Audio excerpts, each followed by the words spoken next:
A lot of this isn't going to make sense to you, and I'm sorry about that. I'm just going to start at the beginning, with the house.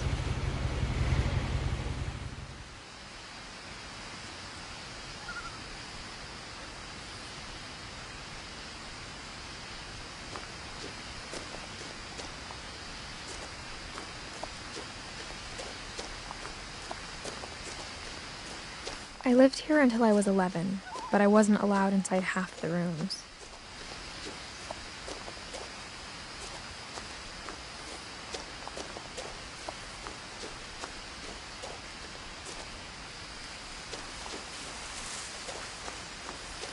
I hadn't been back since my brother Lewis's funeral.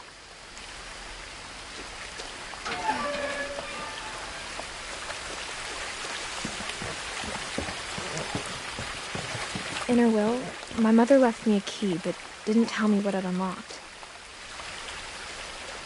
Maybe she thought I'd know, or she thought that the mystery would be enough to bring me back.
No one had driven this way in a long time, but I saw a few hoof prints.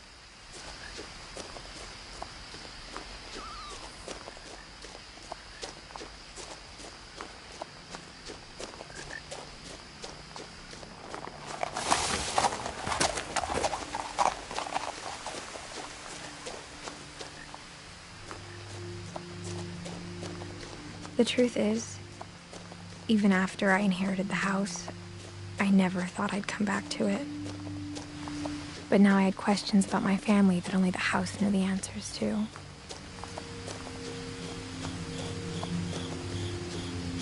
The house was exactly like I remembered it, the way I'd been dreaming about it.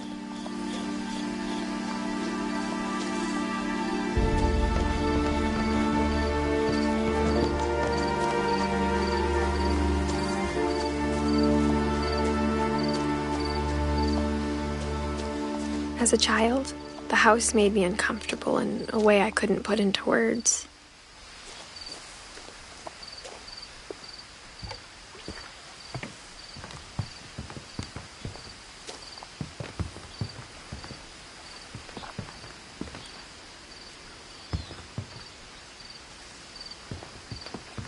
Now, as a 17-year-old, I knew exactly what those words were. I was afraid of the house.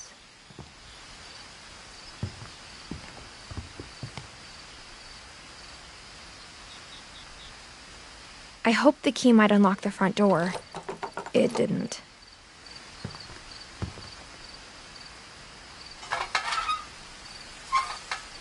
Looking in, I felt like the house itself had been waiting for me.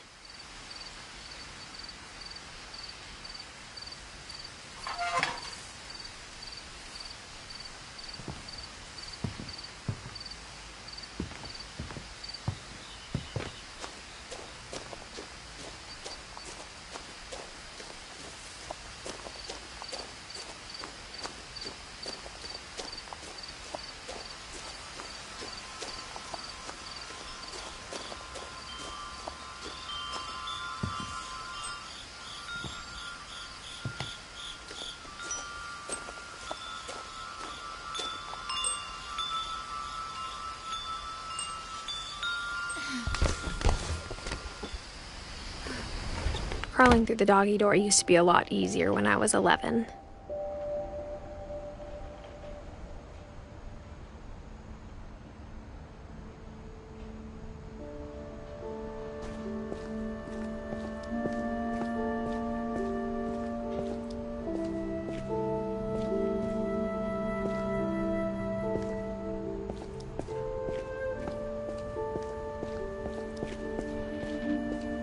For the first time in years,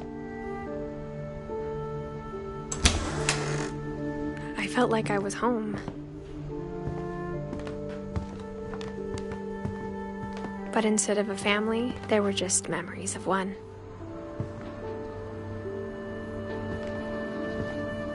Like how only one restaurant would deliver to our house, so we had Chinese a lot.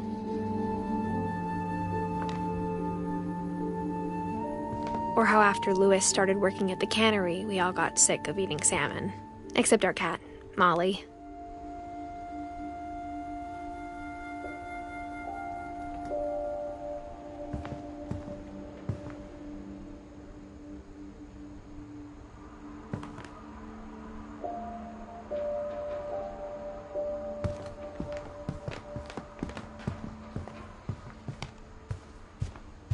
The table was still a wreck from the night we left.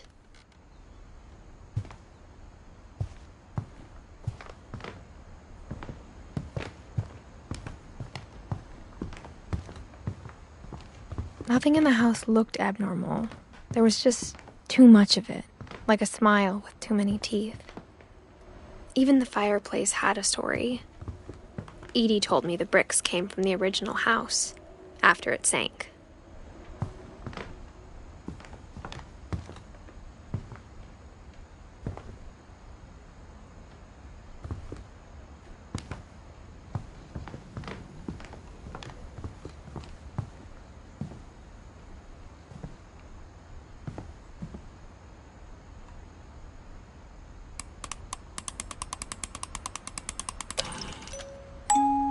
Great-Grandpa Sven built a music box for Barbara, along with the rest of the house.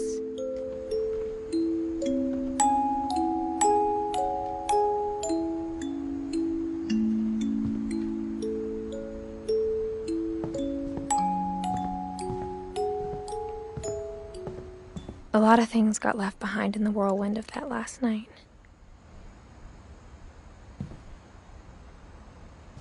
My mom wasn't much of an optimist, but she never stopped believing that my brother Milton was alive.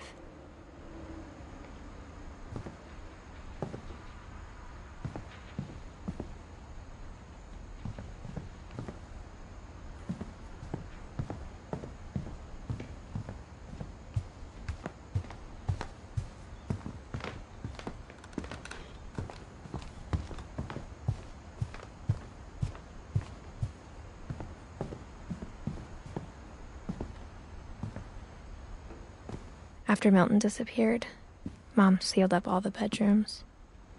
Then Edie retaliated and drilled peepholes.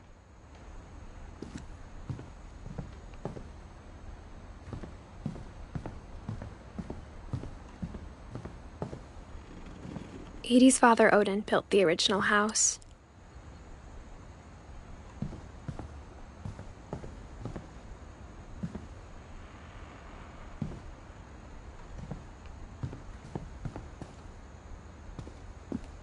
Mom must have locked the third-floor stairs on the night we left.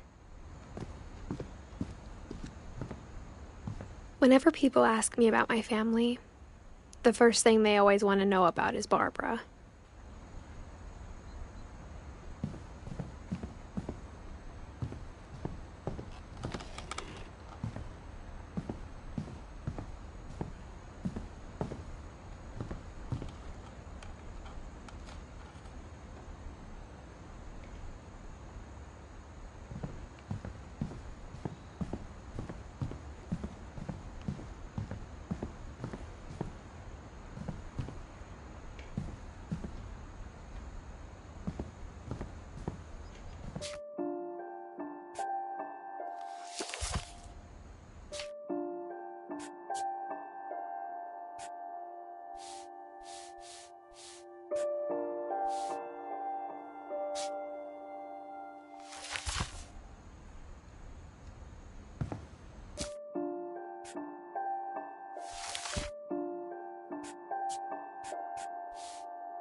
I spent a lot of time playing in Great Uncle Walter's room.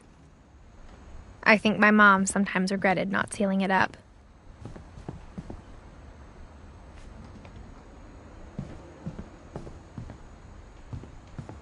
Lewis told me there were secret passages, but I never believed him.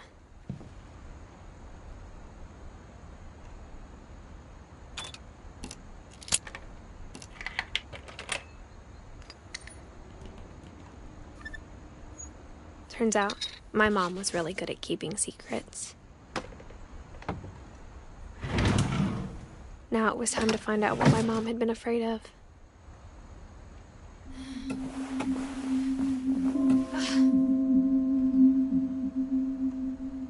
Reading this, maybe it sounds like I had a plan.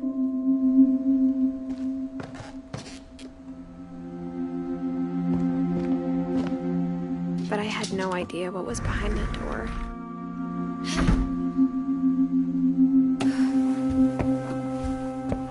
Just like I had no idea where all this was gonna lead.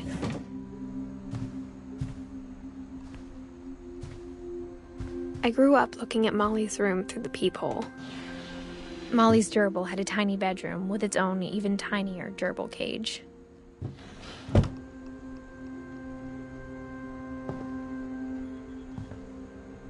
Being inside for the first time, I felt like I'd stepped behind a painting.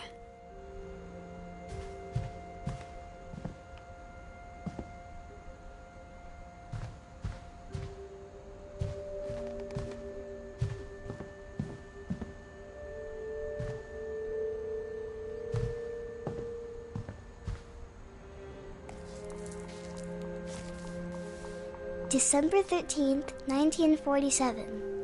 Dear Diary, I'll be gone soon, but I wanted to tell somebody about what's gonna happen. It started when Mom sent me to bed without dinner. I woke up and I was starving, so I looked around for something to eat. The gerbil food was dry, but I didn't mind it.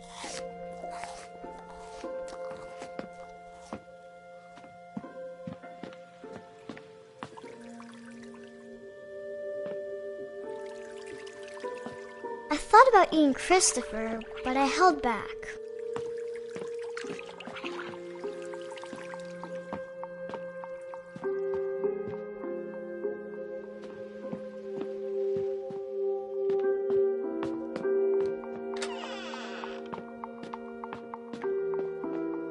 I kept eating and eating.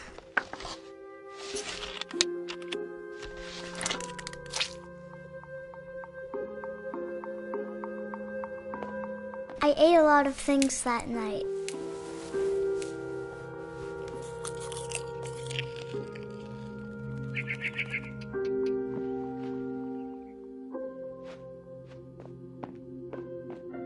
Then I heard chirping outside my window. It was a barn swallow going back to her nest. I reached out for her.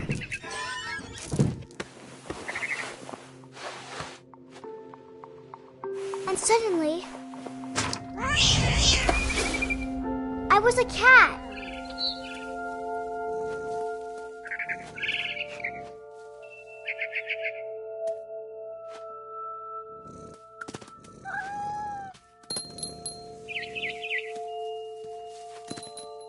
I tried to be quiet, but the bird was really scared.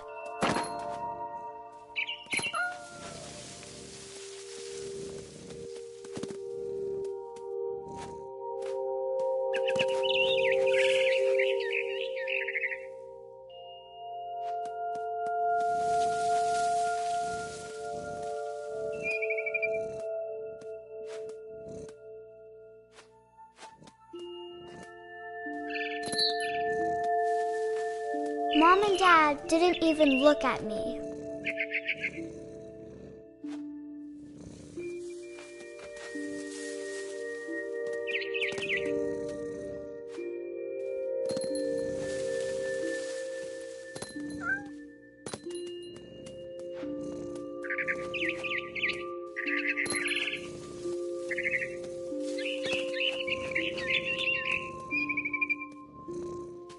I jumped and I almost got her.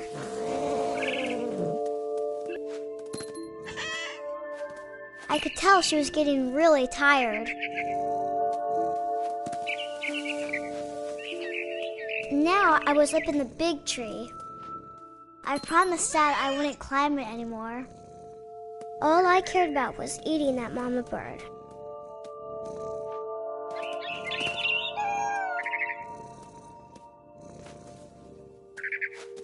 I gobbled her up. And suddenly, I was an owl. First, all I heard was the wind.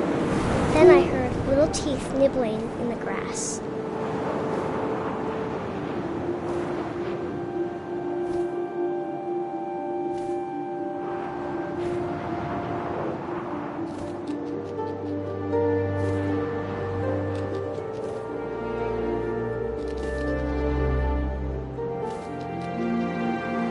Rabbits.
Imagined his face looking up and seeing mine through my talons.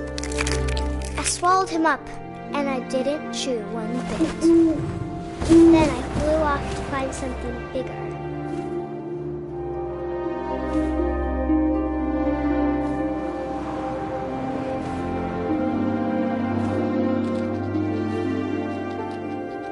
A mama rabbit.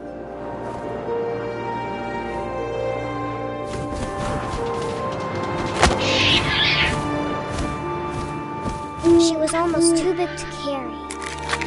I started choking, but I couldn't stop eating. And suddenly, I was a shark.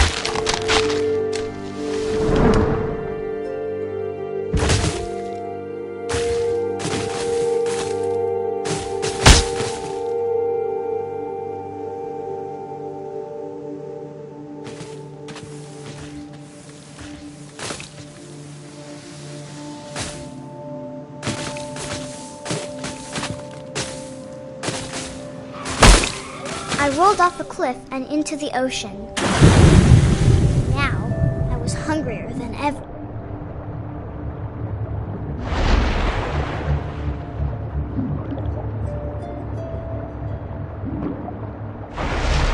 I wanted fat, juicy seals. I tore off her flipper, and it tasted really good.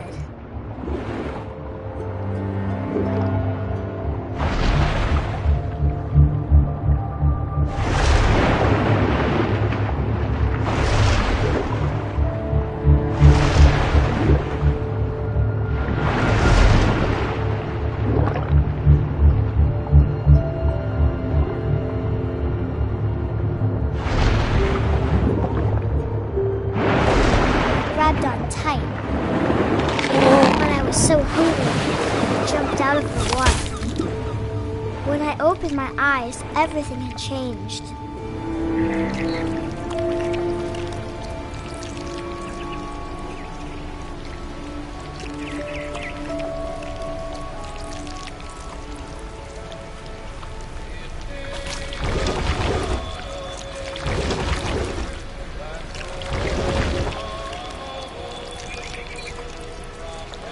I was a monster, and I smelled people everywhere.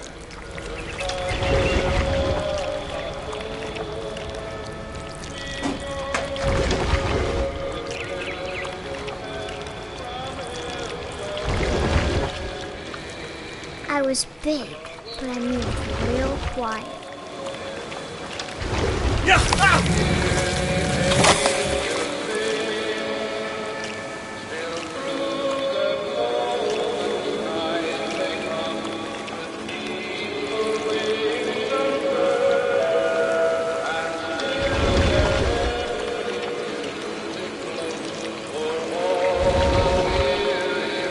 I wanted to stop, but also I didn't.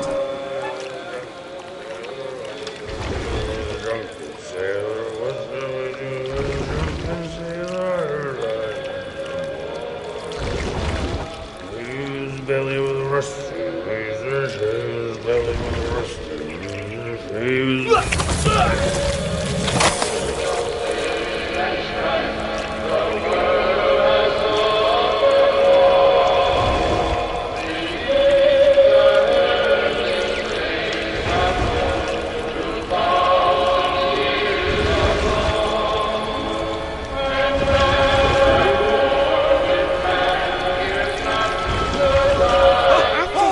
Passenger, I was still hungry. And across the water, I smelled something new. Something I had to have, so I swam towards it.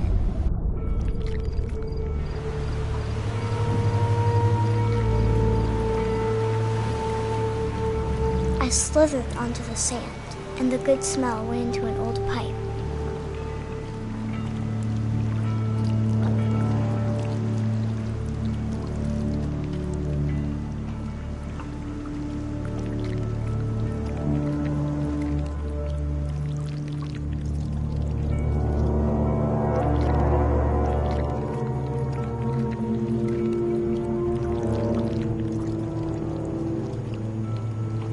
I got closer and closer.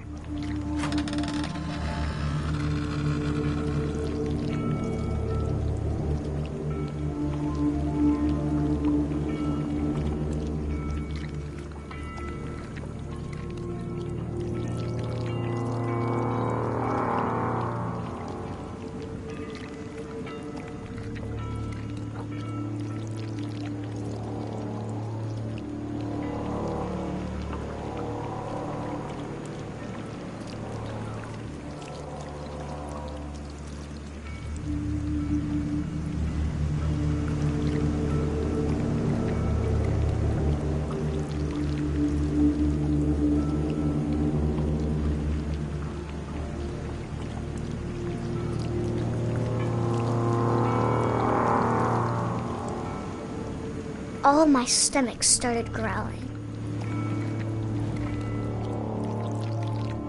And suddenly, I was me again. I held my breath for a long time, but I couldn't hear anything. I think it's waiting for me to fall asleep. But it's not going to wait much longer. It needs to feed, and we both know I will be delicious.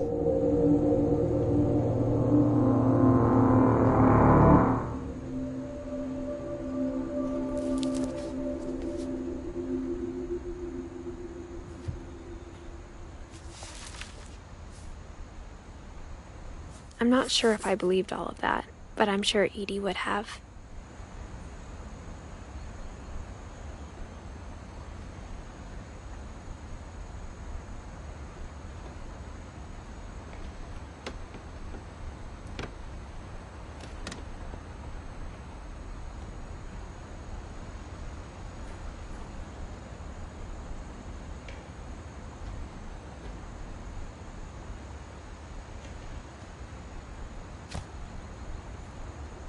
I got the sense Edie had spent a lot of time here, before my mom sealed the doors.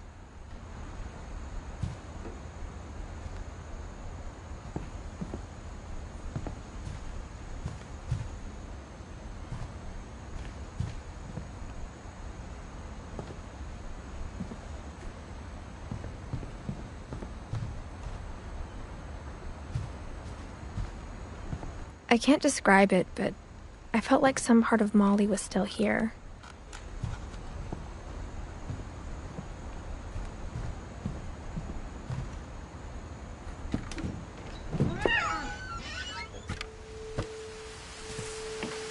This will be obvious later, But my mom never told me any of these stories. Edie would have, but Mom didn't like bringing up the past.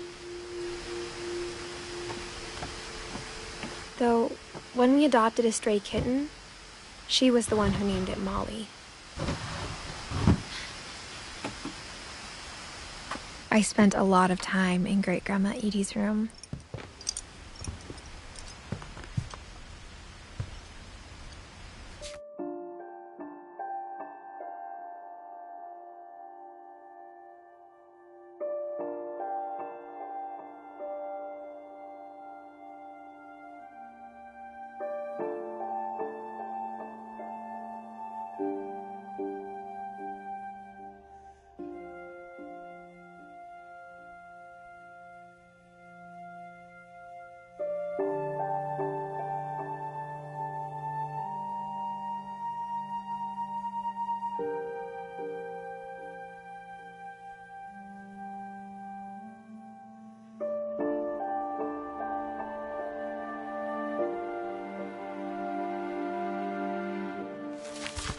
Louis died a week before we left, but Edie had already started to memorialize him.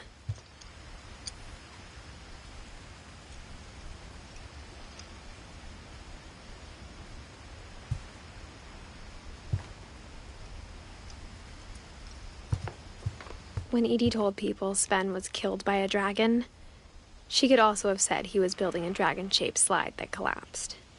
She could have, but she didn't. Even in her 90s, sometimes Edie seemed a lot younger than my mother.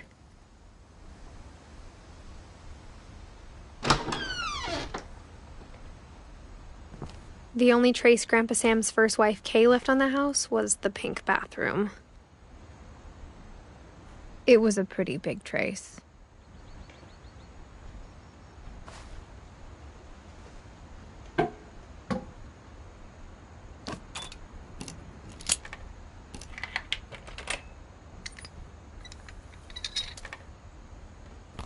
There's a secret in this bathroom. It's in the last place you would look. It isn't in the cupboard. It's hidden in this book.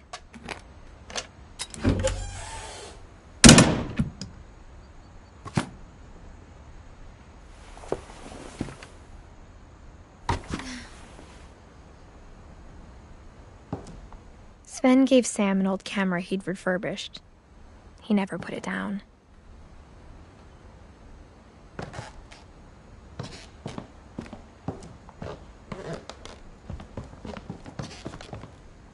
From the paintings on the wall, it was clear my brother Milton had been here before me.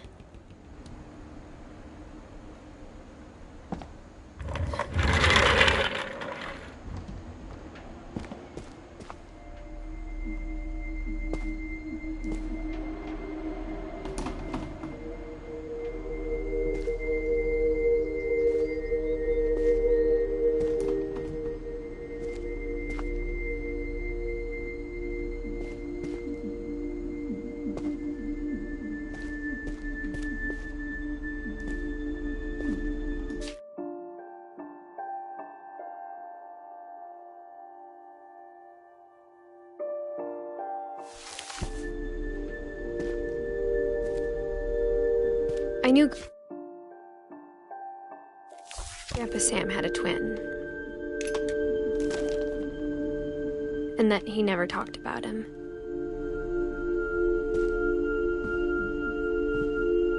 I guess my grandpa didn't like history any more than my mom did.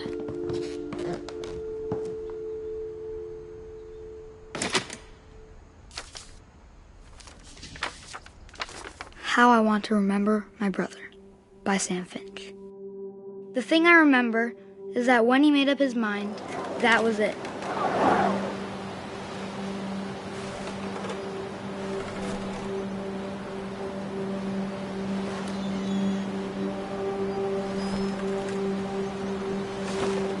My brother said he'd die before he ate another mushroom, and he did. At Barbara's funeral, we swore he'd never be afraid again, and he wasn't. I think Calvin always wanted to fly. Sam! Calvin! Dinner's ready! Coming! But that day, he finally made up his mind to do it. I told him going around was impossible. Maybe if I hadn't said that, Calvin! I'm not gonna tell you again! maybe if the wind hadn't picked up, then maybe he'd still be here. But I doubt it. I think he'd already made up his mind. That's what I want to remember about my brother.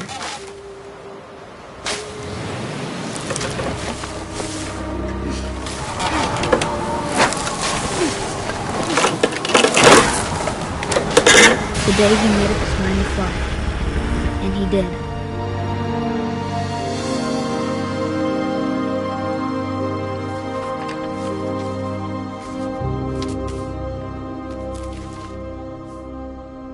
Calvin's story felt strangely familiar. When I was younger, I remember trying to do the exact same thing.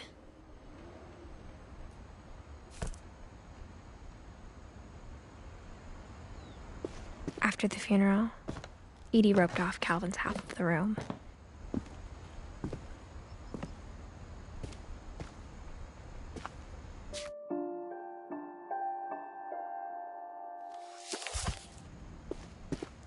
Mom said Grandpa Sam enlisted at 18 and never set foot in the room again.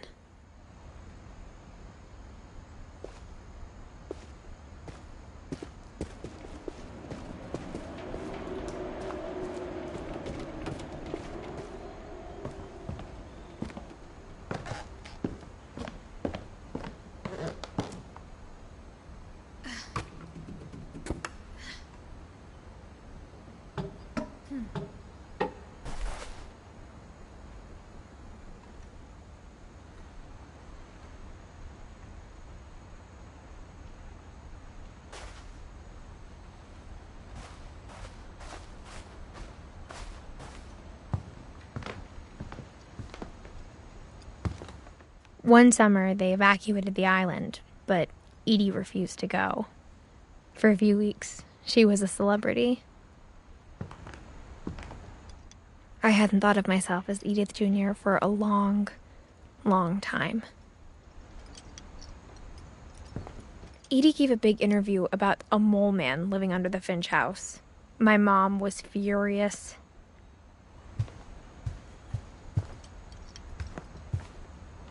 Her room was like a museum. For 500 years, the Finches have been famous throughout Norway for their fortune and misfortune. Odin Finch buries the latest victims of the family curse, his wife Ingeborg and their newborn son, Johan.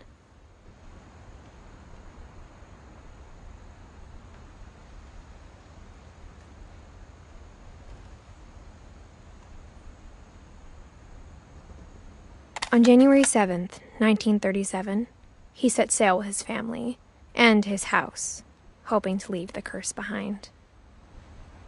But 40-foot waves off the coast of Washington send the house and Odin to the bottom of the sea. Odin's daughter Edie, with husband Sven and baby Molly, step ashore on their new home, Orcas Island. Odin Finch is the first to be buried in the new family cemetery. His daughter Edie is already dreaming of a new Finch house.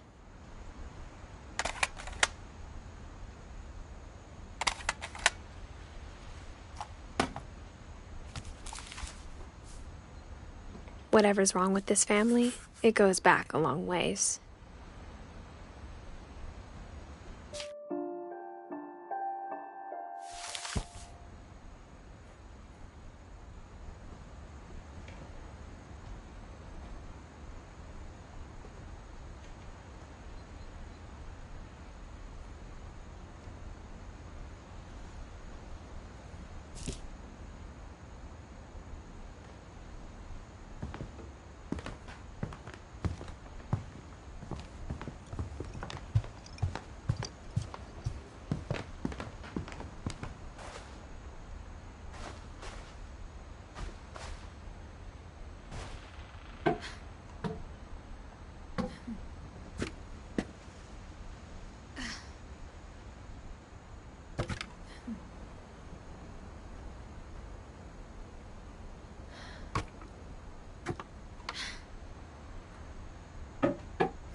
Edie knit me a new pair of gloves every year, just in time to replace the old ones.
The passages were a pretty tight fit.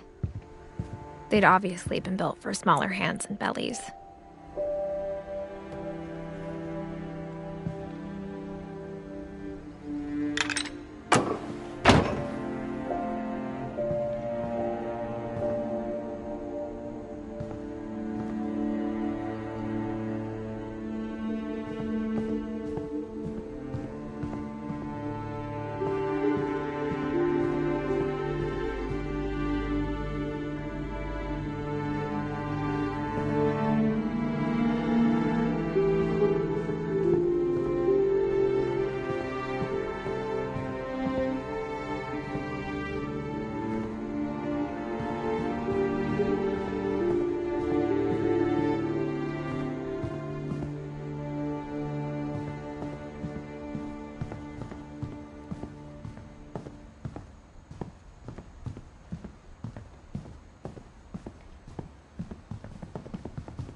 Growing up, I always thought of Barbara as a child star.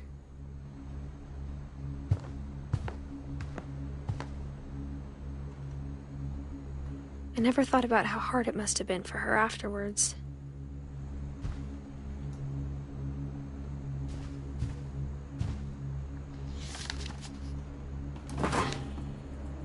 Of all the stories people wrote about Barbara's death, I'm surprised Edie saved this one.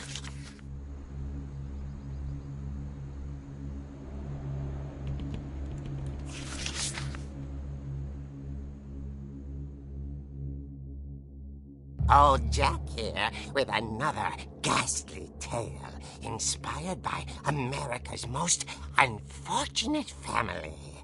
I'm calling it The Surprise Ending of Barbara Finch. As a child star, Barbara was famous for her scream. Now at 16, she was all washed up. A has-been. But in a lucky break, she'd been asked to perform her signature scream at a local convention for monster movie fans. It was just the boost her career needed. Unfortunately, her scream hadn't aged well. Getting better. I think you just need the right motivation. Her biggest fan and current boyfriend, Rick, was about to demonstrate when... Now that was a great scream. It was Barbara's father, Sven. He'd slipped into a table saw and had to be rushed to the emergency room. So Barbara got stuck babysitting her youngest brother, Walter. Her convention comeback was cancelled. Okay, I'm hearing frustration, but I'm not hearing terror. What if I tried... A gang of hoodlums in Halloween masks have been terrorizing Orcas Island tonight. Police are urging residents to... That came from the basement. You're right! Also, I loved your delivery on that. Why is your basement door locked? Because my dad likes making puzzles and secret passages. There's a key hidden in the music box. The secret is to keep winding and winding until finally the key pops out. Thanks, babe. I'll be back in a sec. 20 minutes later, Rick hadn't returned. So Barbara went to look for him, right on cue. She reached for the music box. And as she wound the key, she listened for Rick, but the house was silent.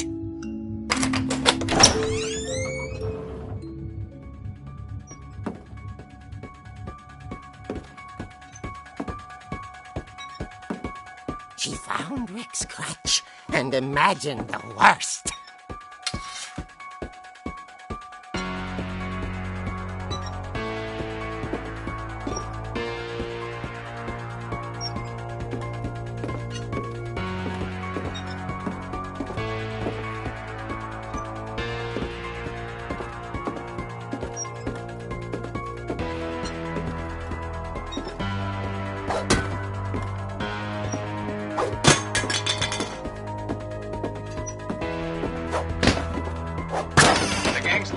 Infamous Hookman killer, Dr. Carl Hamill, who impaled and then ate his family 10 years ago tonight. The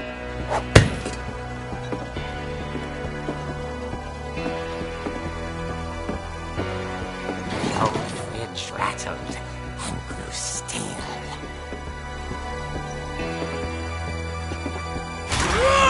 Oh dear! Oh! Rick? Barb, relax. I was just trying to scare you to help you find your scream. Well, I'm not scared, Rick. I'm furious. Then act furious. All I'm getting from you now is that you're hurt and confused and you're... She threw him out, but she kept a little something to remember him by. Barb, have you seen my other crutch? And she was still holding it when she fell asleep watching the late picture show. Hours later... Barbara! Walter, what's going on up there? Ah! Okay, I'm coming up, but if this is a trick, you're dead, Walter.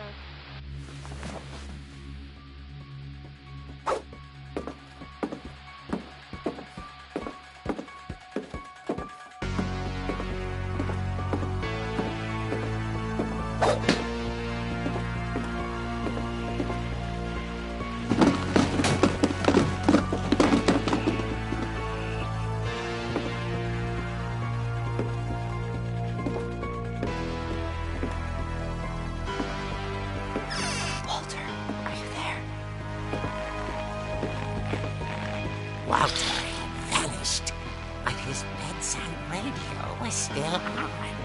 Orcas Island police describe the man as 6 feet tall, with a steel hook for a hand. Residents are urged to lock all doors and windows and notify the police of any suspicious activity. Barbara turned, saw the hook man, and was speechless. He was quite smashing.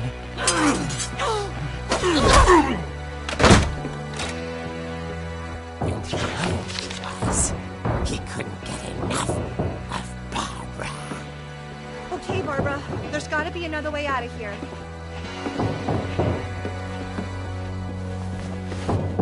That night, she played her part beautifully.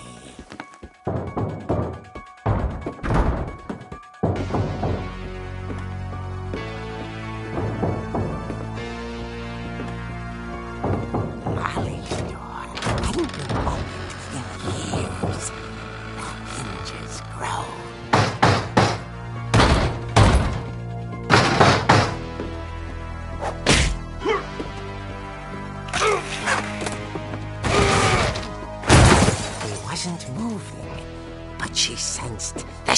mystery might not be over yet.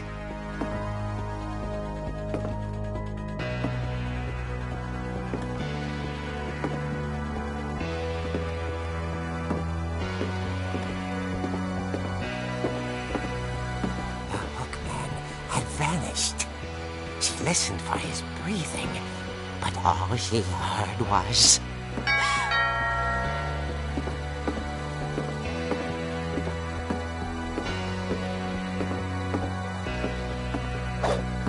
At the door, she heard whispering. It was coming from inside the house.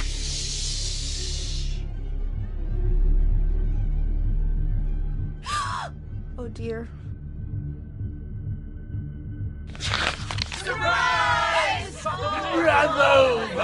You were wonderful. The monsters had come to surprise her. For Barbara, it was a dream come true. Then she saw what kind of monsters they were, and she realized what was about to happen. She was going to be famous. And with her final breath, Barbara Finch gave the performance of her life.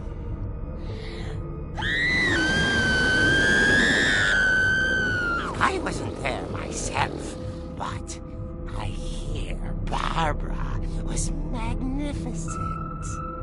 Poor girl. She had a taste for stardom. But unfortunately, so did her fans. Of course, the police blamed it all on poor Rick, who disappeared the same night. And little Walter, hiding under his bed the whole time. He took it all pretty hard, but that's another story. As for Barbara, tucked inside the music box is all they ever found of her.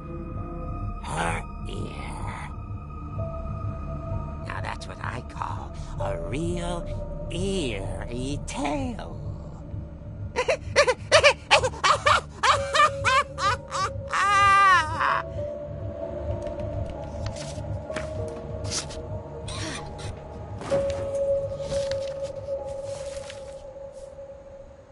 Edie told me all Barbara wanted was to be remembered, as absurd as that comic was. Maybe what Edie saw was a happy ending.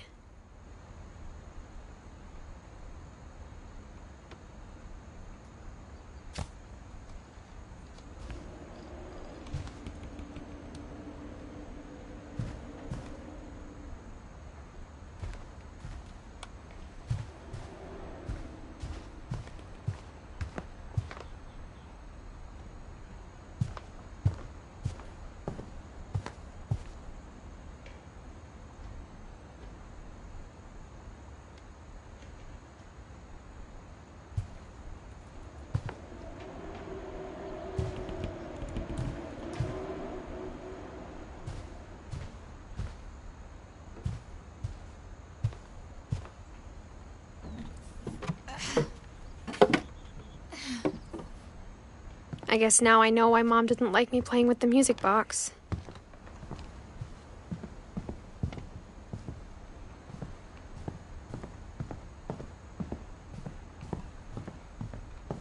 It's funny. All those times I played with the music box and never found the basement key.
Mom said the basement was off limits, unless I wanted another tetanus shot.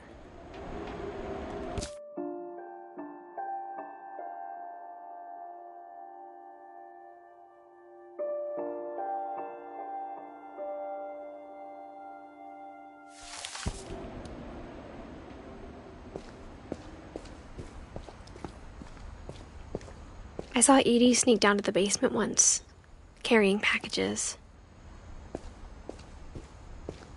I thought maybe she was hiding presents.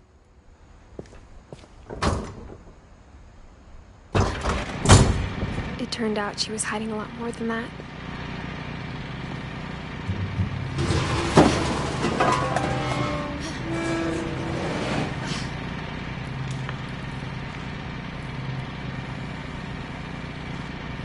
I remember asking Mom once about where Walter had gone. She said after Barbara died, he got as far away as he could.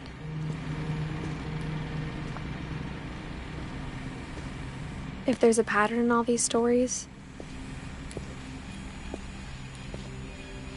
I think it's that none of us has gotten very far.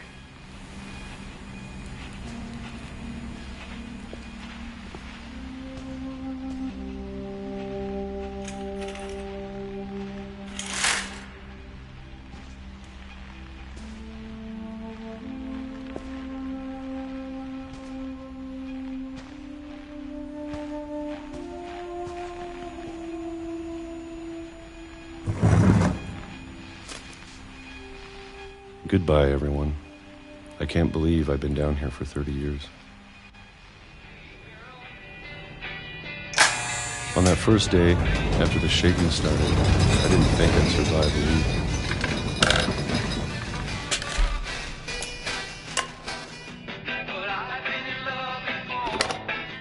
But after a few days, I settled into a routine. That's what kept me sane.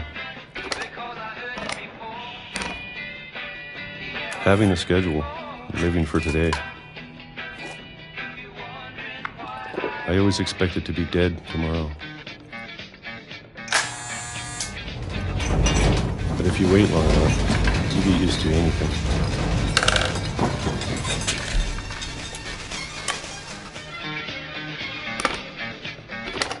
Even a monster on the other side of the door starts to feel normal. Almost friendly.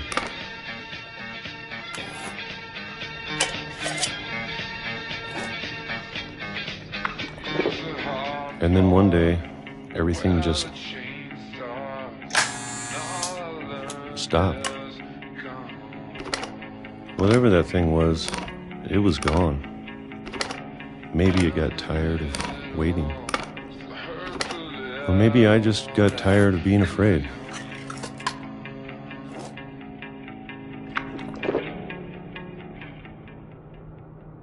It's been a week now, the longest in 30 years.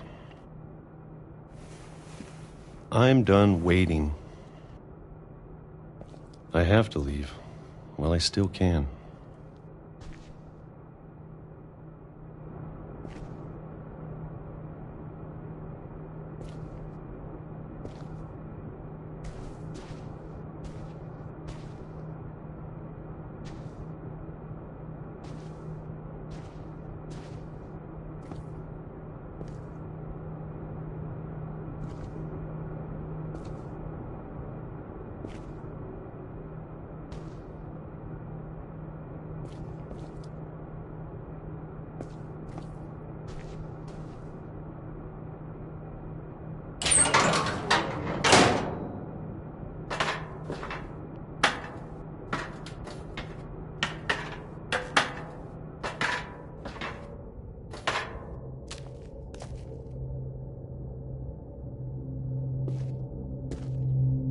I know it's out there, somewhere. Whatever killed Barbara and Molly and Calvin.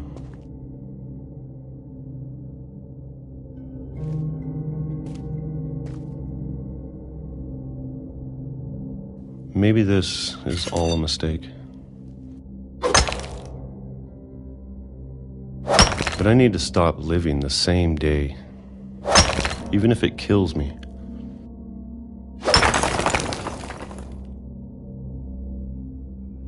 Whatever's out there, I want you to know I'm ready for it. I'm going to appreciate all of it, especially the food. I don't mind if I only have a year left, or a month, or a single week.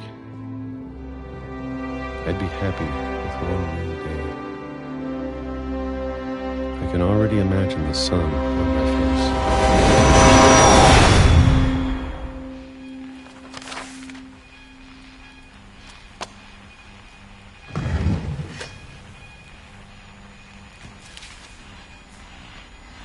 Walter died when I was 6. I can't believe my mom never told me he was down here.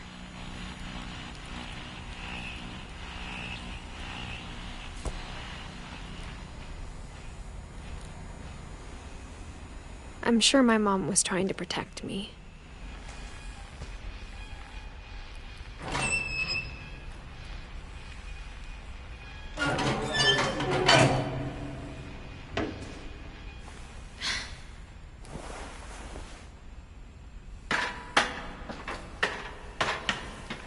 Maybe she was afraid I'd end up like Walter.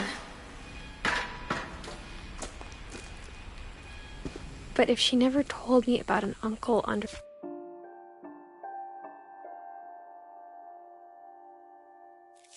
the house, I can only imagine what else she was hiding. I don't want to make the same mistakes she made. Trying to bury something that's still alive.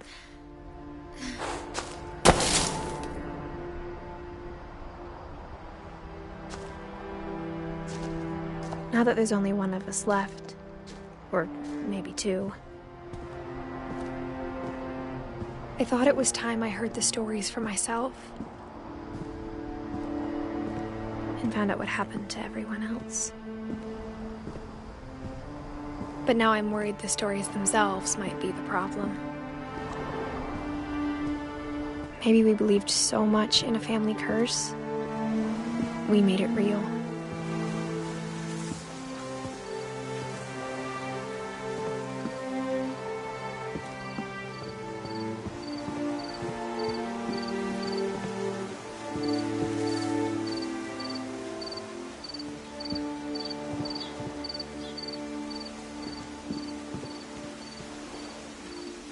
I don't know if I should even be writing this.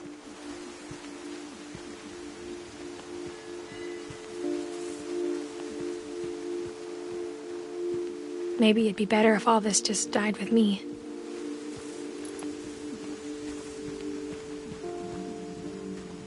But I thought you should know about your family.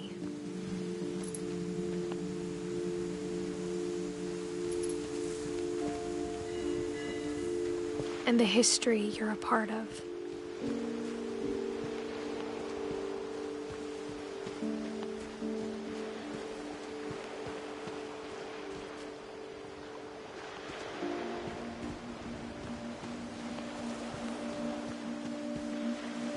Though to be honest, I feel as lost as you probably do right now.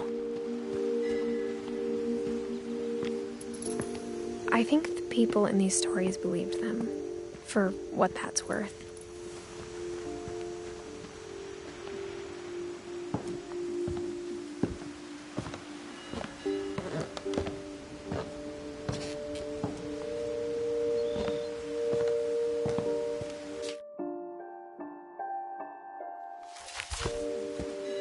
And when you look at the house, that history of imagination and stubbornness and madness, any of it seems possible.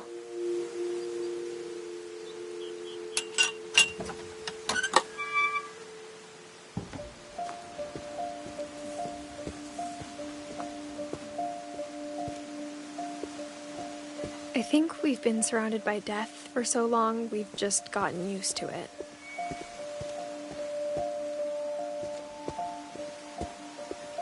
What kind of family finishes building a cemetery before starting the house?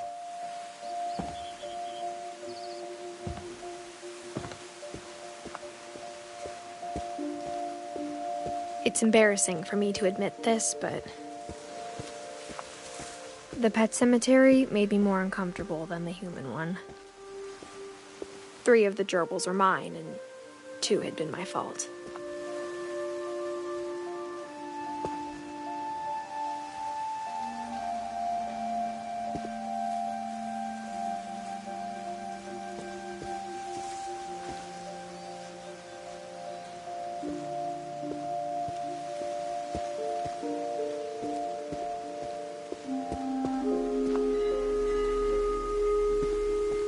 Sven built the house, but it was Edie who designed the cemetery.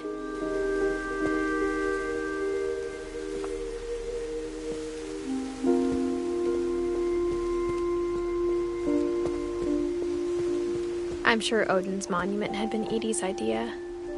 My mom was always trying to move on, but for Edie, the past never went away.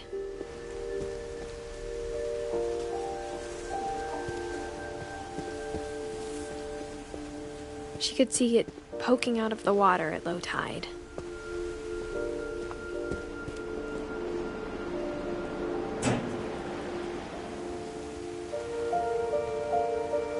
Edie said she dreamed about the old house every night.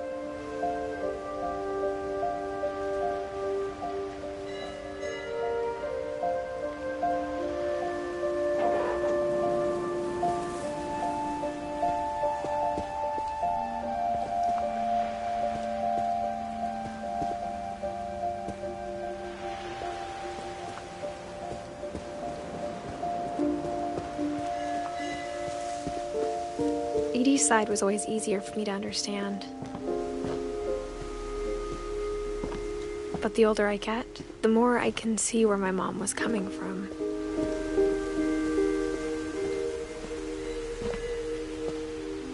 She lost 2 of her brothers, just like I did. I get why she tried so hard to protect us.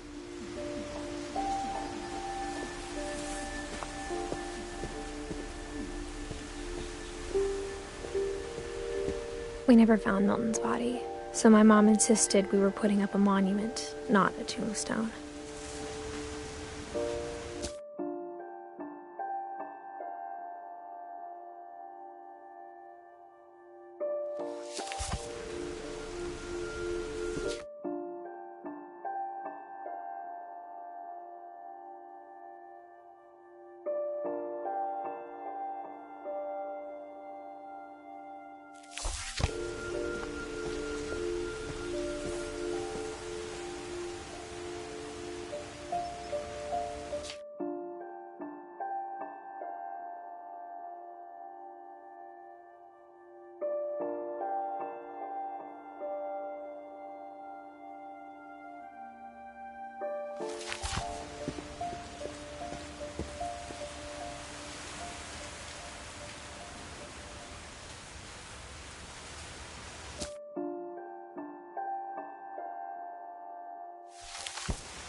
There's so many things I wish I could ask my mom now.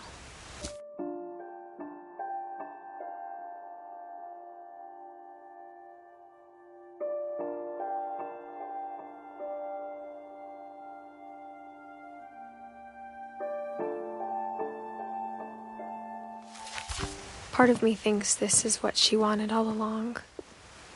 For me to come back someday and find everything out for myself.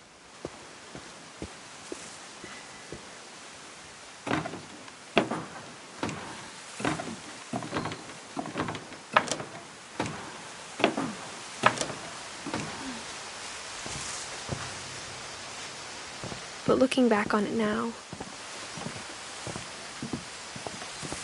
if she told me there was going to be so much climbing, I never would have come when I was 22 weeks pregnant.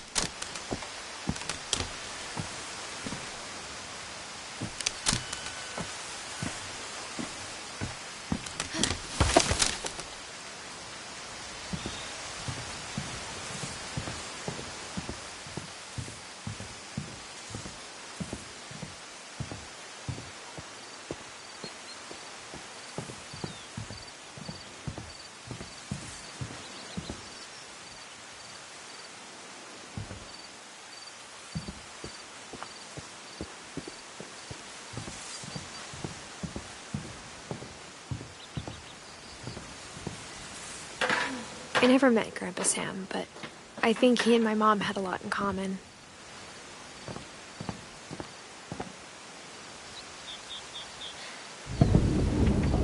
They were both pretty intense.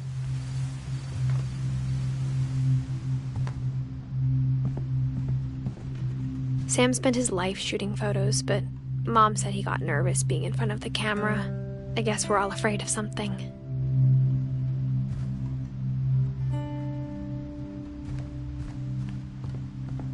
Instead of hiding from death, Sam seemed to go out of his way to meet it.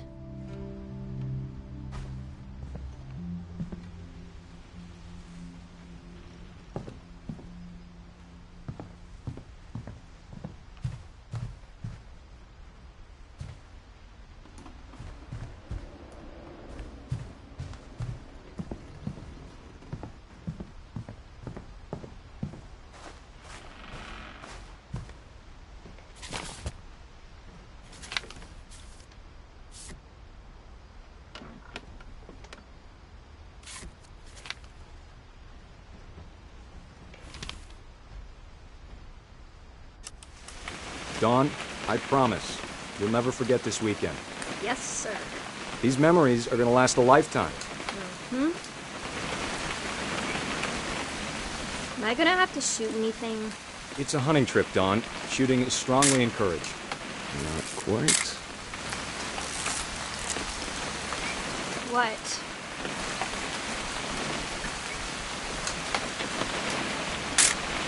Perfect. It's gonna rain the whole weekend, isn't it? I will never forget this weekend, Dad. That's the spirit. Okay, got it. I'm gonna take some pictures, okay? Just be careful. That camera's older than you are.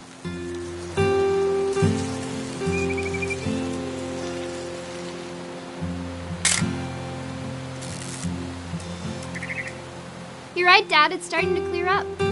Still freezing, though. Aw.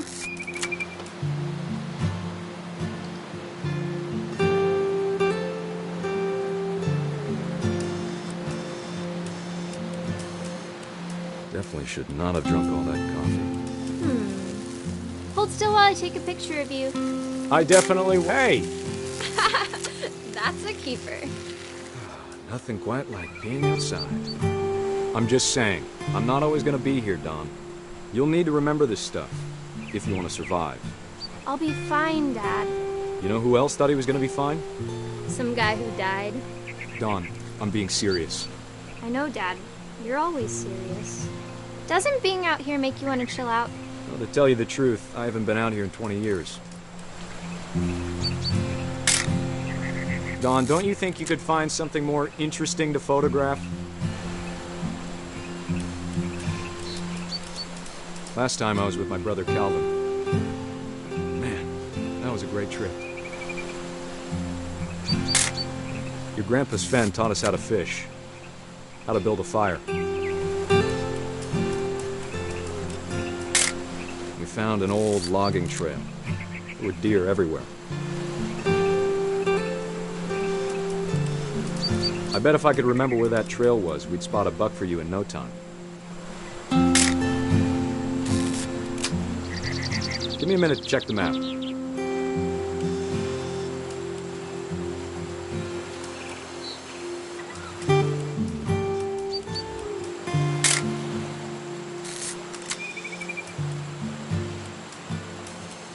Let's see.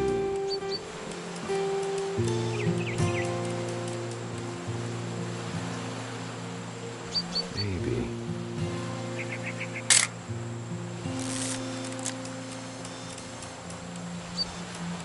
What was it? You don't need to waste any more film on me, kiddo.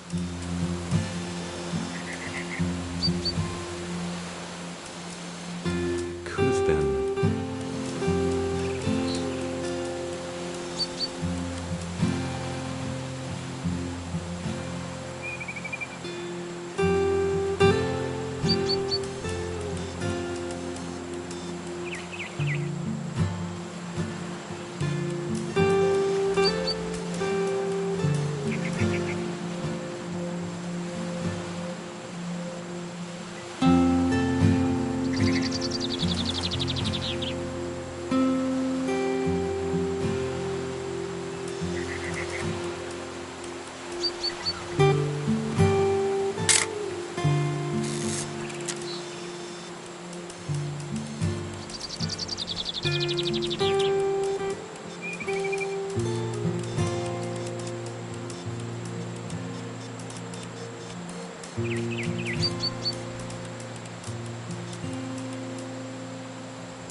Dad! Good eyes, Dawn.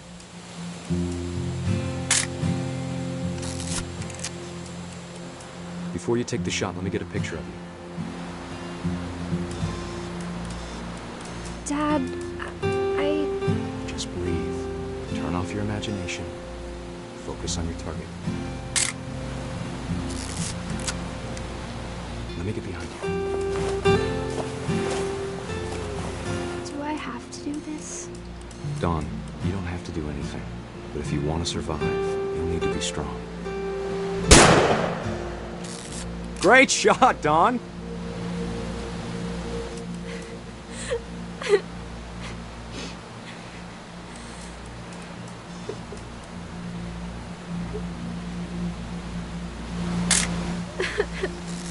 I'm proud of you, Dawn.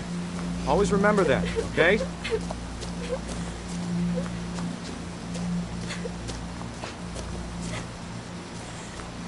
Dad, it's twitching. I think That's it's totally so... normal, Dawn. Just focus on the camera. Try not to think about... Dad!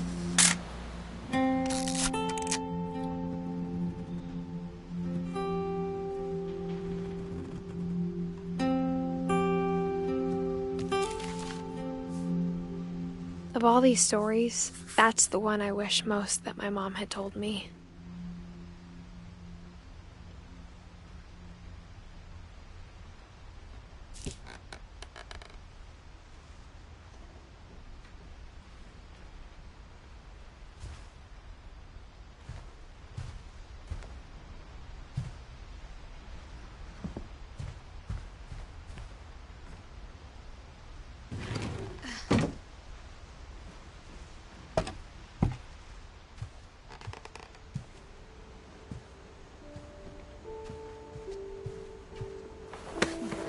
After Sam died, my mom and Edie got really close. They'd both lost a lot.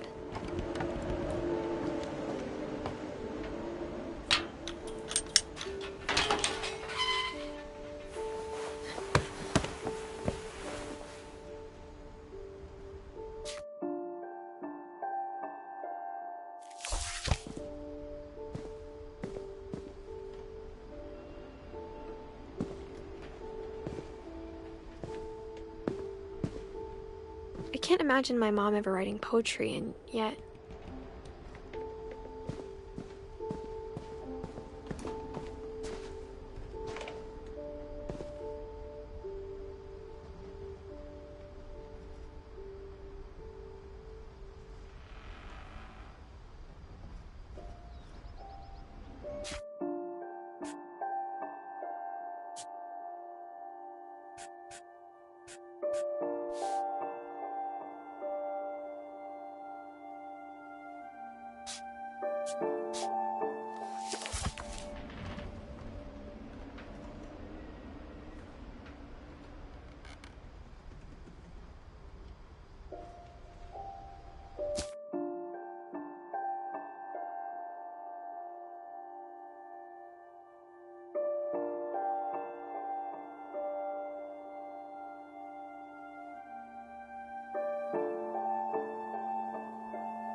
A poem for Gus, who always said the wedding was a bad idea. Our father never hit us kids, at least not very hard, before the day my brother said with teenage disregard that he'd be dead before he'd see a wedding in our yard.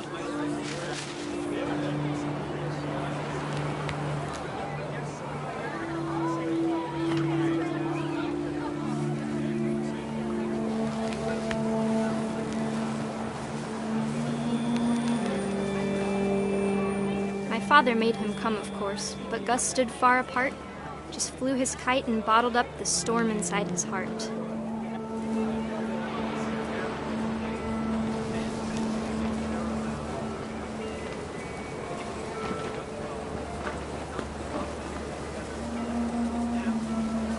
I tried to talk him out of it, but though he'd never met her, "We don't need a stepmom," were the words that I now pronounce you husband and wife. You may kiss the bride.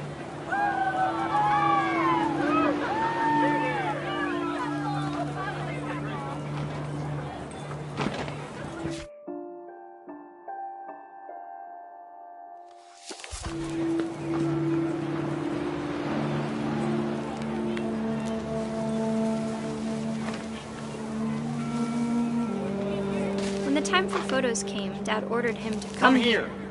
But Gus declined, and as a sign held up his middle finger.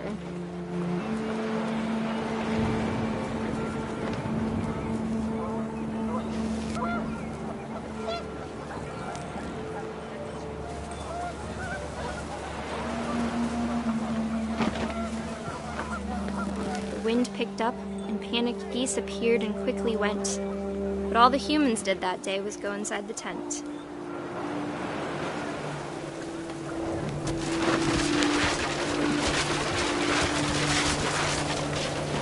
Rain came down in buckets then, but no one seemed afraid that nature might destroy the tent our dad had crudely made.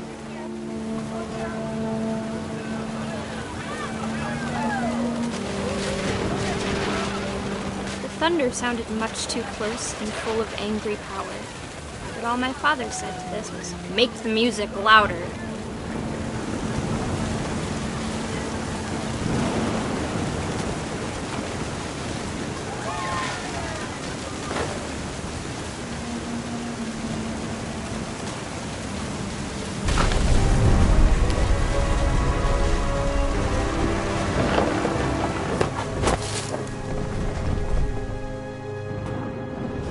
I wish that I could truly say I thought about you on that day.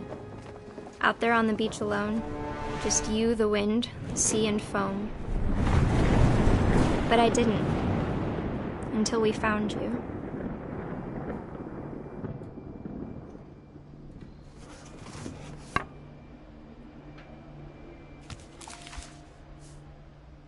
She never talked about him, but Mom told me once if I was a boy, they were going to name me Gus.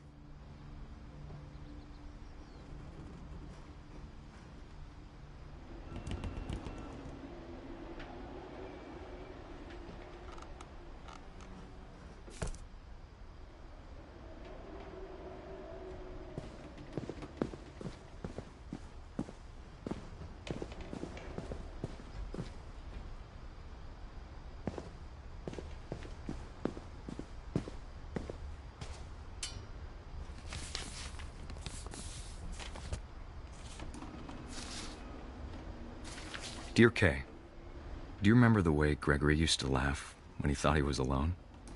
Like something funny was happening, but only he could see it. I think he saw things the rest of us don't.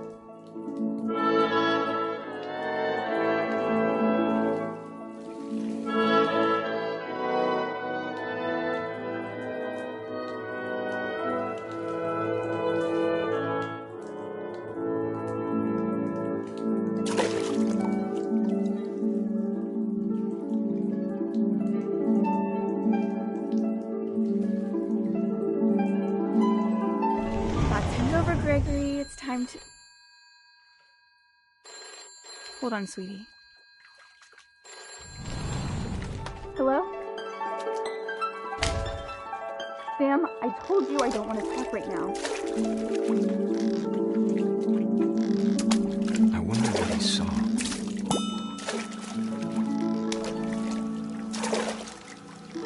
What his world was like.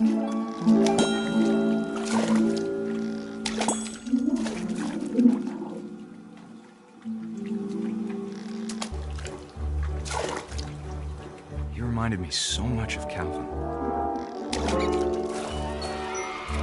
Lost in his imagination.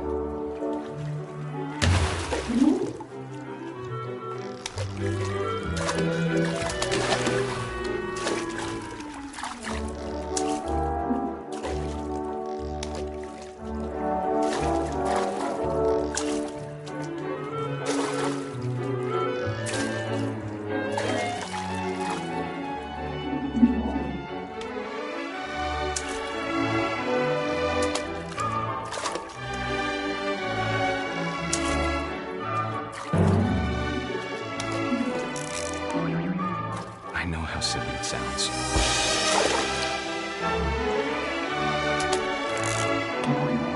That I worried about a baby being too happy. But I could feel him slipping away. Sorry about that, Gregory. I know you did everything you could. Maybe if I hadn't called that night. Damn it. I wish he could have told us I don't want about the world he saw.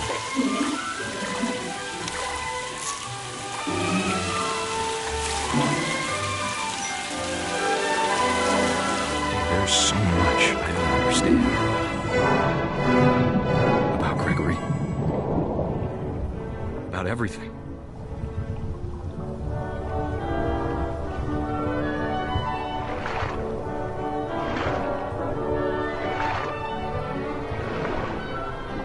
But I know what happened wasn't your fault.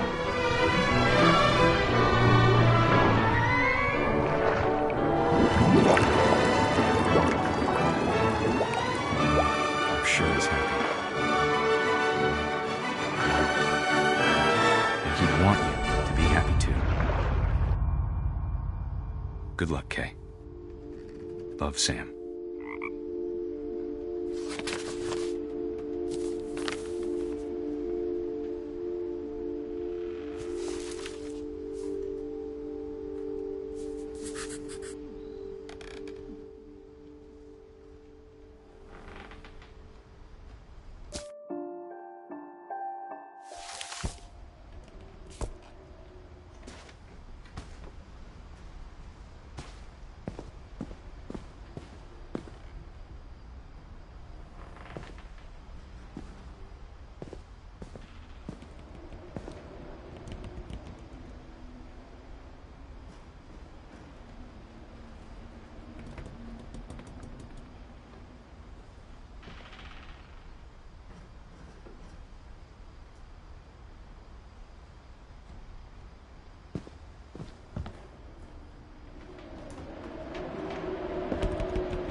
My mom moved up to the loft after her brothers died. At the time, it was as far away as she could get.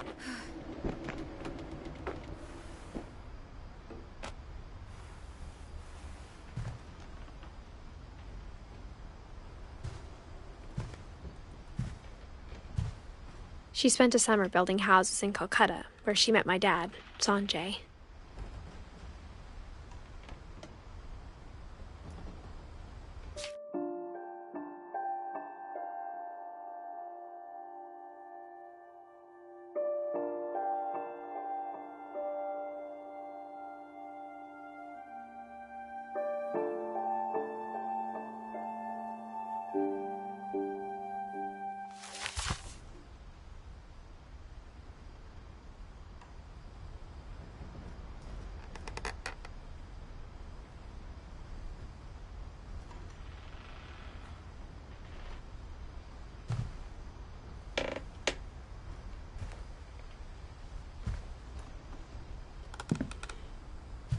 Religion was another thing my mom never talked about, but I think it helped her a lot after her dad died.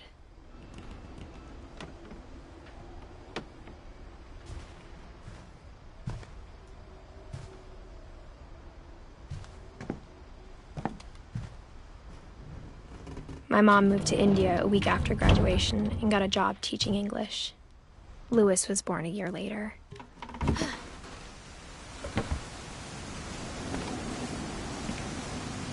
When my dad died, I don't think Mom knew where else to go.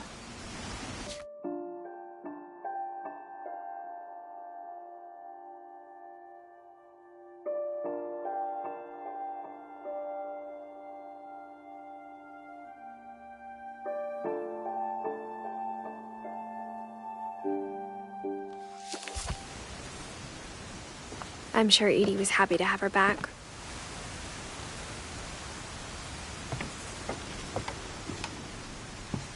And to see kids in the house again.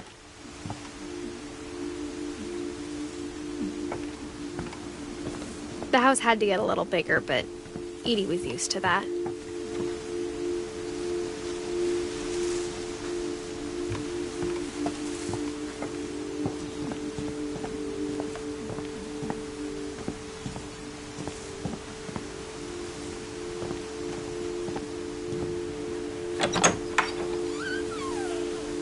And for a while, things were good. Almost normal. But it didn't last.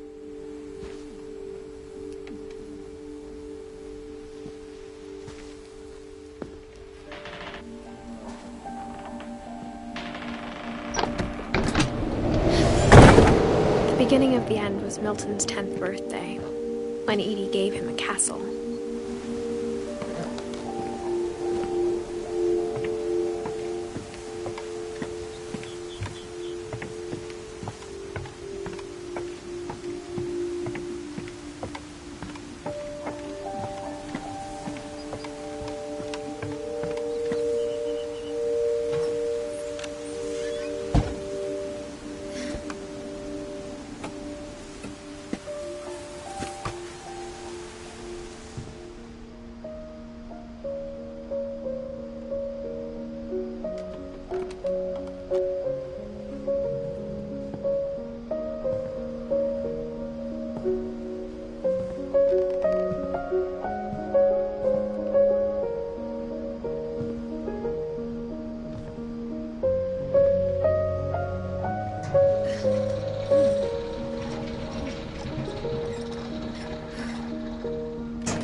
Milton Finch in The Magic Paintbrush.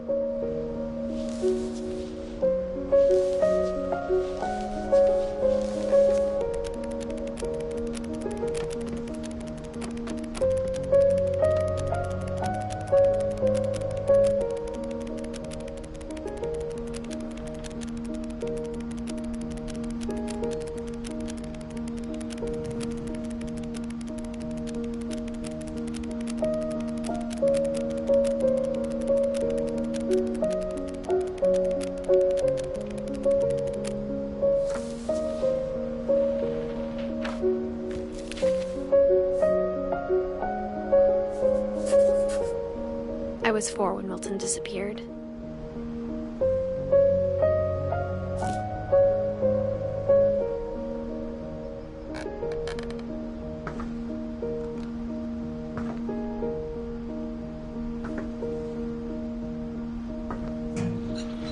Mom spent months searching for my brother.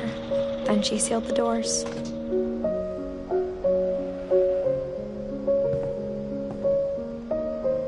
Whatever Milton had found in the house, Mom didn't want it getting out.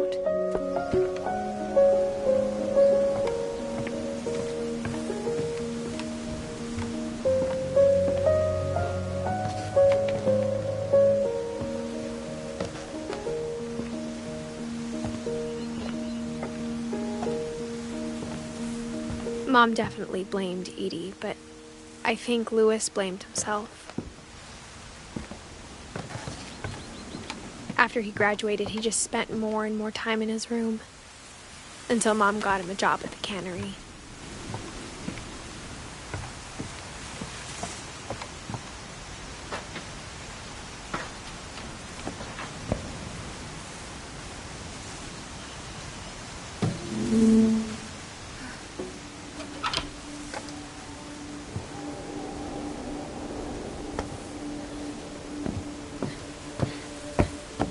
Lewis's room smelled very, very familiar. That part of him lived on. Lewis and I spent a lot of time playing games together, but he was surprisingly bad at them. He died a lot.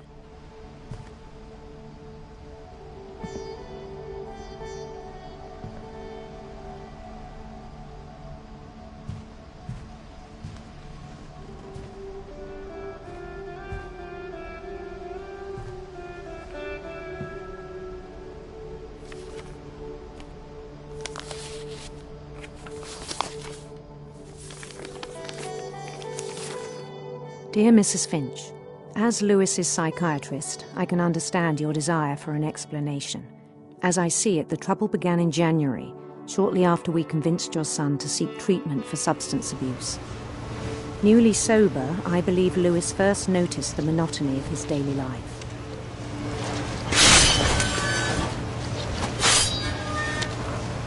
He kept working at the cannery, but he withdrew part of himself. In our sessions, I saw the same behavior. His mind began to wander.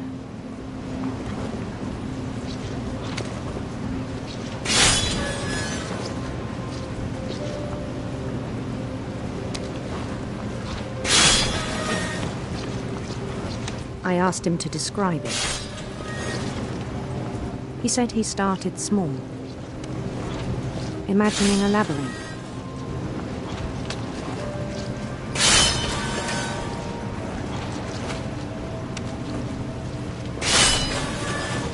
He'd feel his way about. Then something moved. Bats and toads.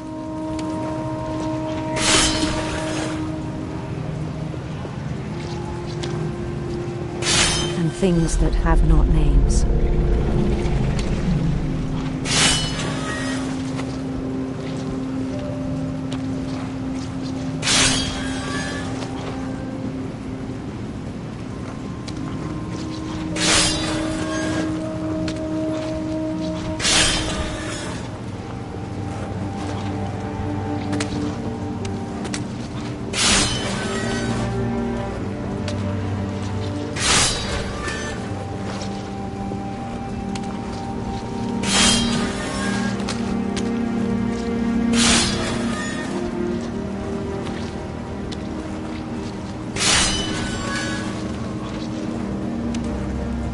He knew it was all in his head. But he took it very seriously. I had hoped he'd find himself.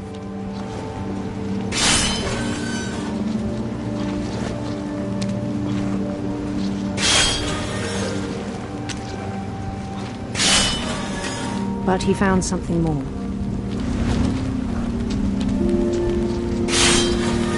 I worried about him then, daydreaming at the cannery. I spoke with his boss, but he said Lewis had become a model employee. Methodical, tireless, focused. Like a whole new Lewis. So I let him go on.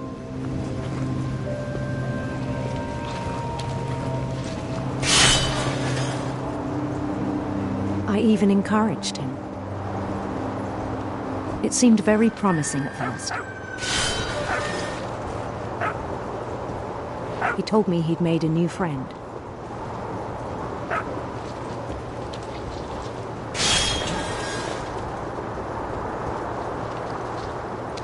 On the edge of a city he named Lewis Topia.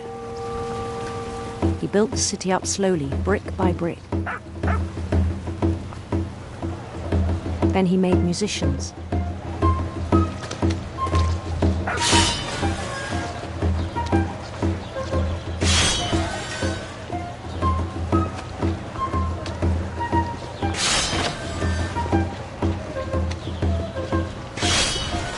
And songs for them to play.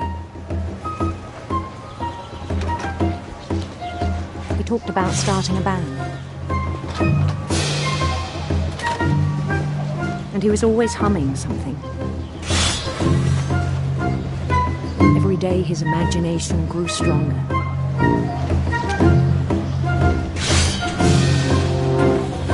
He no longer spoke at the cannery. But his chopping was as reliable as ever. Then one day it struck him that all the cheering crowds, even the stones under his feet, were all in his imagination, so he could do whatever he wished.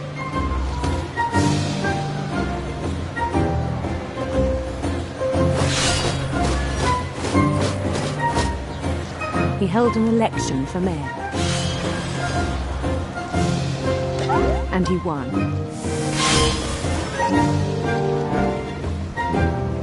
They begged him to stay, but his mind was already wandering. It became a game for him.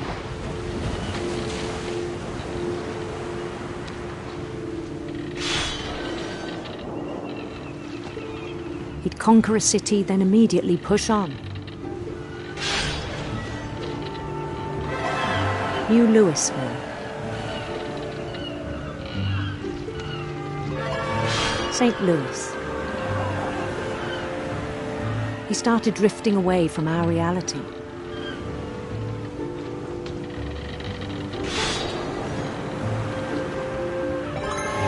Minneapolis, until one day he forgot to go home from the cannery. Even as his mother pleaded with him, part of Louis kept sailing on.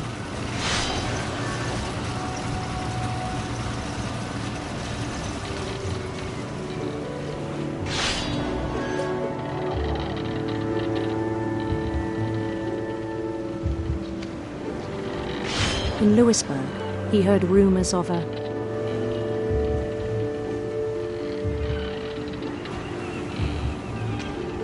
handsome queen.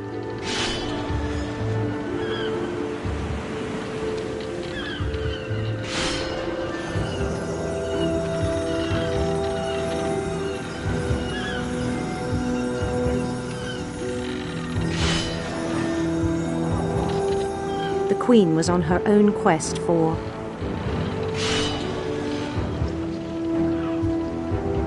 sinister serpents.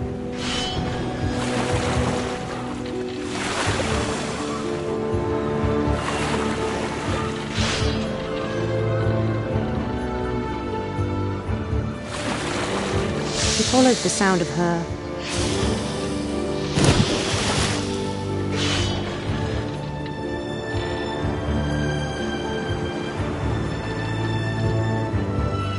electric sitar.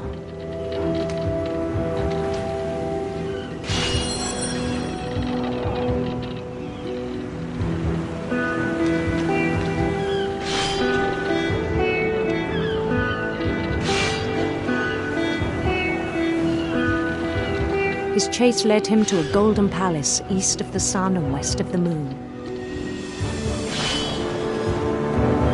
Even then, his logic remained sound. He knew the world was all in his imagination.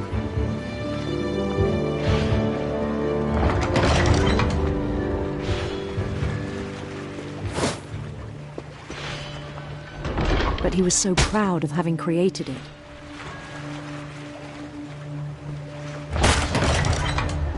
In his own eyes, he'd become something greater than a king.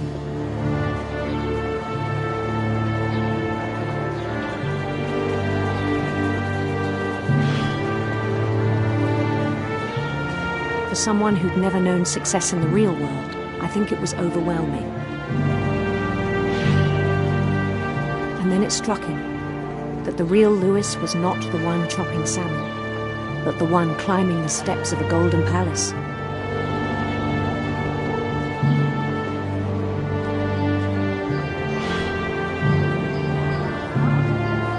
My imagination is as real as my body, he told me. It was hard to argue with him.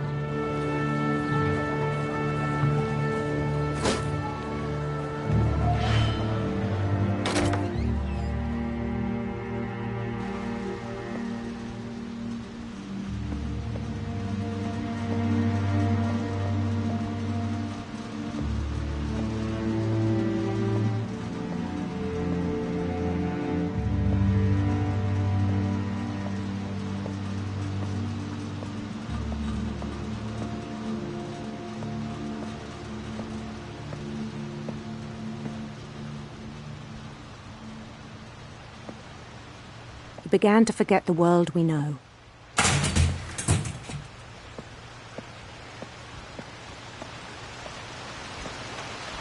I think it pained him to remember Lewis, the cannery worker.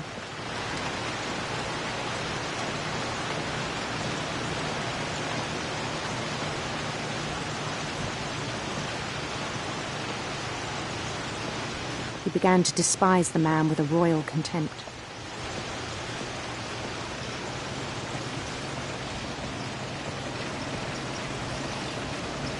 I still thought I could save him.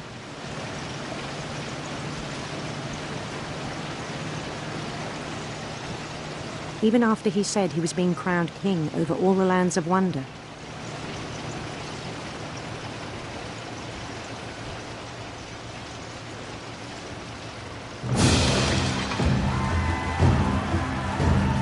The palace would be packed with his companions.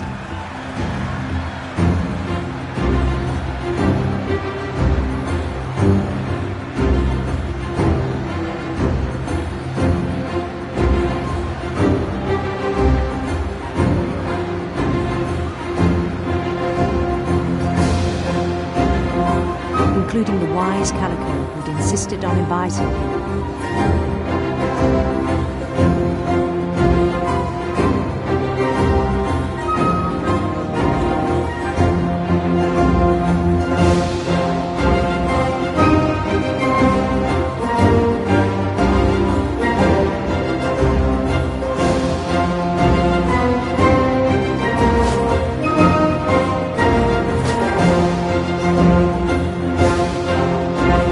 Queen waited, holding his crown.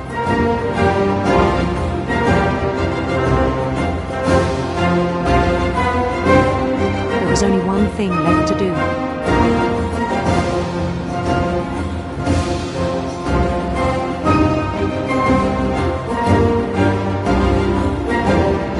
Bend down his head.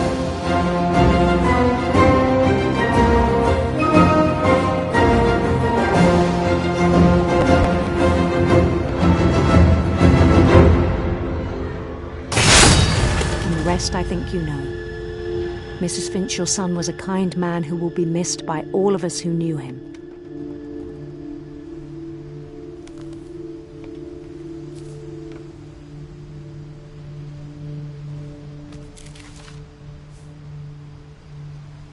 My brother was really cool.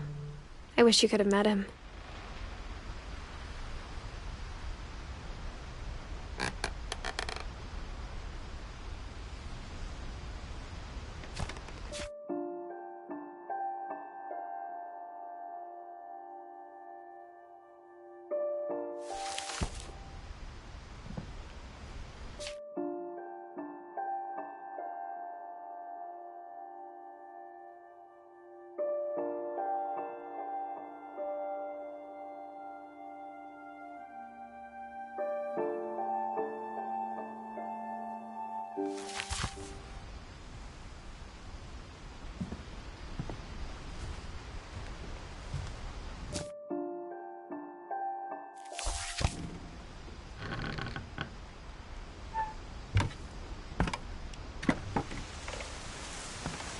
On the way back from Lewis's funeral, my mom told me to start packing.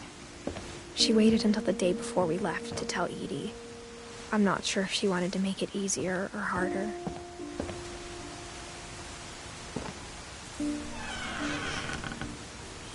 I wish we'd stayed. But I understand why we left.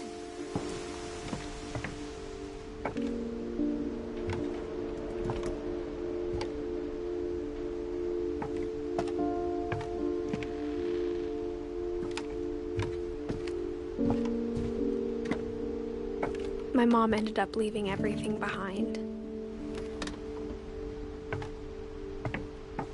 What happened that night had been coming for a long time.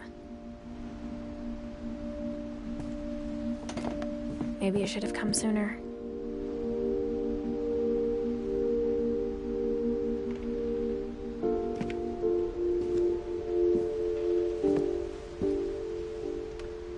But it had to end one way or another. All that's left now is to tell you about that last night.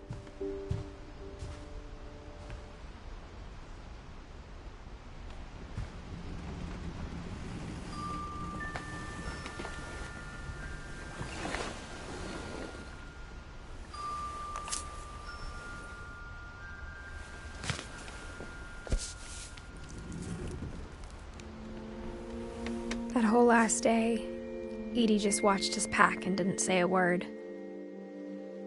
Until supper, when she raised her glass and said, "To our final night together, and all our final nights apart." Grandma, you know what I said about alcohol. Some of your medications are very Edith, specific. I left a present for you in the hallway. Why don't you go open it? The grown-ups have to argue now. I'm sorry, you're right. We're all leaving tomorrow. Let's just enjoy our last... I'm not leaving. Edith, you're excused.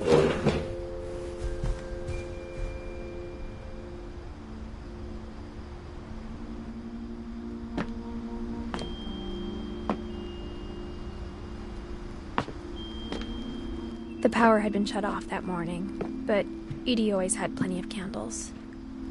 When my mom sealed the library, I don't think she knew about the other entrance.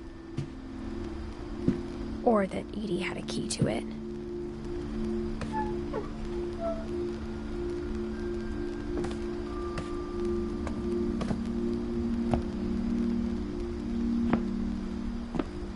That thing you're afraid of isn't going to end when you leave the house.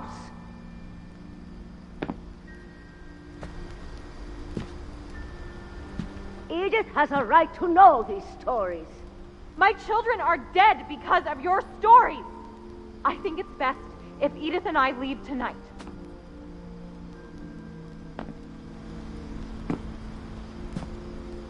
We'll have the nursing home send a van for you in the morning, okay?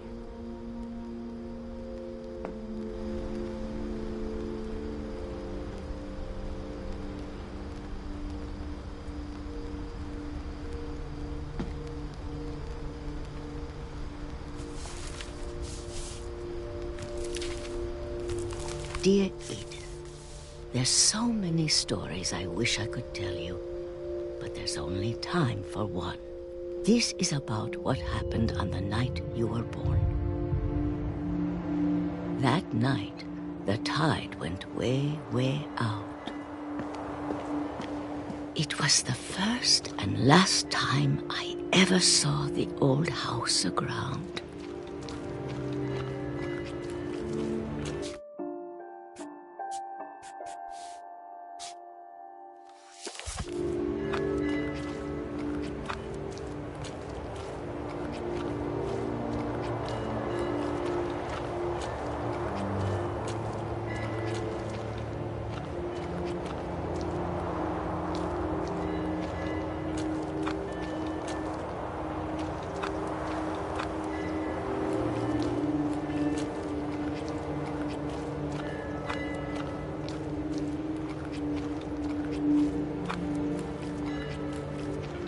There'd been an earthquake out in the middle of the ocean. They called it the lowest tide in 1,000 years. God, it smelled awful. You know, I've seen that house every day of my life.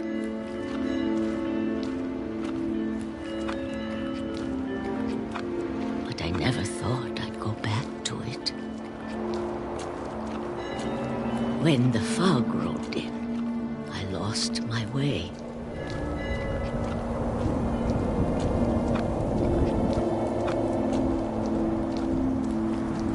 I got turned around.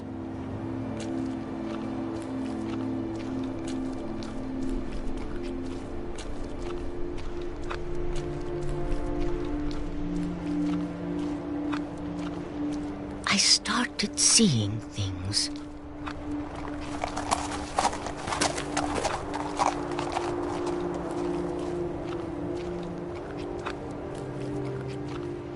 Things I'd forgotten had ever existed.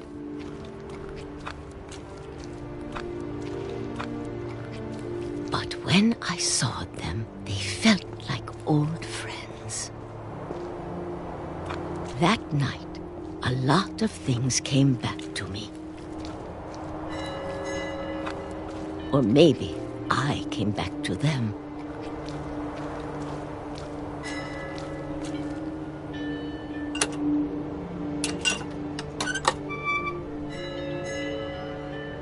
Things I can't explain, but that I need you to try and... Edith, what are you doing in here? It's mine. Edith! Mom, you're gonna rip it! Let go! I kicked and screamed, but Mom dragged me to the car.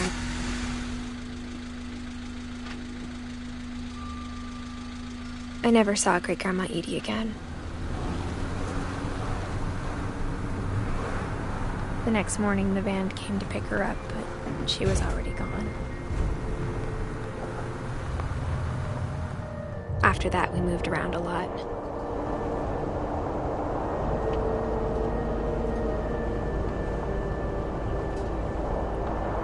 We both tried to make the best of it.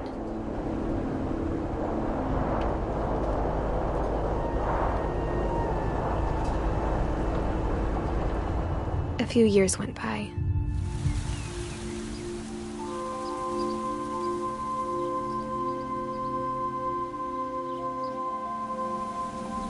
My mom didn't like to talk about it. But she started getting sick a lot. The rest happened pretty quickly. She got better for a while.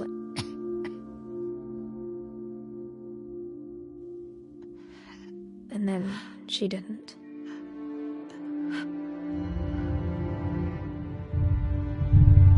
And then I was alone.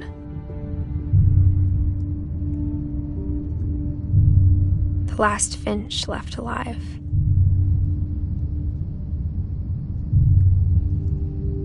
Until I found out about you.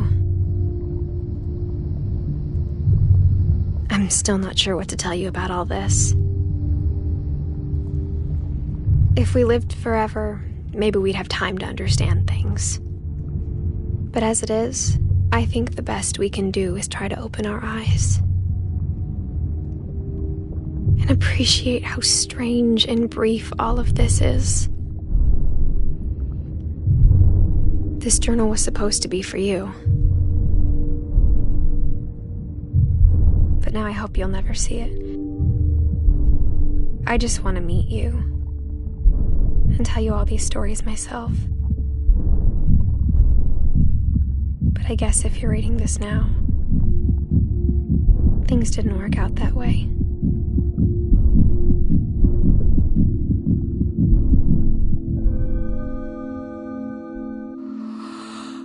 This is where your story begins. I'm sorry I won't be there to see it. It's a lot to ask, but I don't want you to be sad that I'm gone.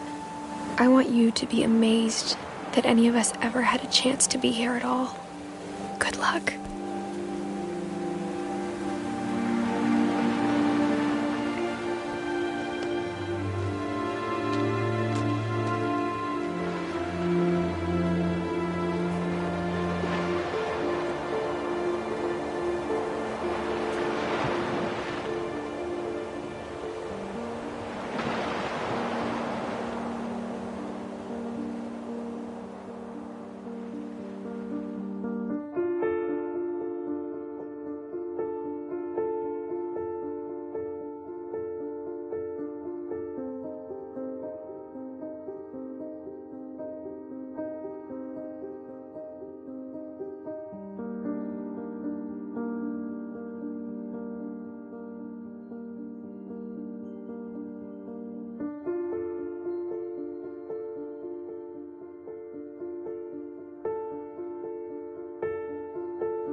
you